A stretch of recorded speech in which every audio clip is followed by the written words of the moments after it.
For the first time this season, Arnett Gardens have managed to put together back-to-back victories after beating Harbourview 2-0 in the Wray and Nephew Jamaica Premier League at the Tony Spalding Sports Complex on Monday. It's the tale of two teams going in different directions. Arnett Gardens on the rise while Harbourview have slid into the zone of relegation. The Stars of the East have not won a game in 5 while the Junglists have picked up 7 points over that period. And the man responsible for hurting Harbourview is the veteran talisman, Fabian Reid. The former national player broke the deadlock in the 13th minute, and before the half was finished, Reid ensured that there was no coming back for Harbourview.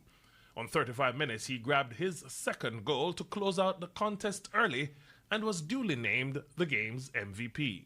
If you know Fabian Reid, anything when I box, if I make a mistake, me go hurt you, you understand? So it's not nothing new like I just normal thing that. Reid is now the holder of a JFF coaching C license, but he was quick to point out that his playing days are nowhere near over. No, so to be honest, I'm not really ready yet, I still have some more you understand? As you can see, I'm still around 90, still a scoring goal, I'm doing normal, you understand, over the years, so it's nice to have the coaching license, and nice if you do the transition from players to coaching. So, I love it and I love the aim that I'm going forward to.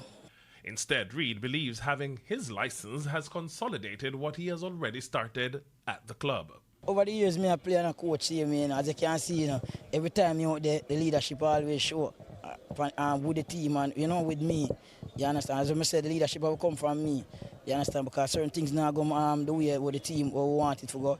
I have to try as a skipper step in and try to get it organized and get it the right way. Now, as for the victory, Arnett Gardens have credited it to the players and coaching staff finding their groove. I think we're finding our footing right now as a team, and the guys are working together very hard to change our fortune from the first round. The defeat was Harbourview's second on the trot and 6th overall this season. There's no panic in the camp. We know what's happening. We know that we have some work to do, a lot of work to do, especially in front of the goal. We have been getting opportunities over the last 3 games that we have lost. So that is a good sign. It's just for us to execute those chances. Arnett Gardens are now 7th in the standings on 19 points, 3 of the playoff places. Harbourview are 13th with 14 points, 1 below survival. Montego Bay United are the leaders with 32 points. The competition continues on Wednesday with 2 matches. Dunbeolan FC are at home to Malines United, while second place Racing United will host Treasure Beach at the Ferdinita Park. Both games start at 3 p.m. Garfield Jones reporting for TVJ Sports.